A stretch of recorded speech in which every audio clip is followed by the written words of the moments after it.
জাতির সামনে এই রূপরেখা নিয়ে দাঁড়িয়েছে, কিন্তু কিন্তু কিন্তু কিছু কতিপয় ষড়যন্ত্রকারী এবং বাংলাদেশে আজকে এখন কি আর কোনো আওয়ামী লীগ আছে বলেন তো? কোনো আওয়ামী লীগ নাই, সব কিন্তু বিএনপি হয়ে গেছে। সেই নব্য বিএনপি বিভিন্ন জায়গায় বাংলাদেশের রাষ্ট্রীয় প্রতিষ্ঠানগুলোতে বসে, সংবাদ মাধ্যমে বসে তারা আপনাদের ভিতরে আনাচে কানাচে ঢুকে পাড়া মহল্লায় ষড়যন্ত্র করে বেড়াচ্ছে। সেই ষড়যন্ত্রের জন্য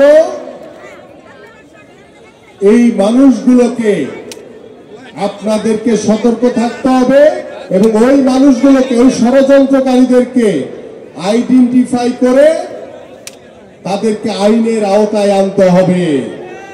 কিন্তু কিছু কিছু জায়গায় আমরা দেখতে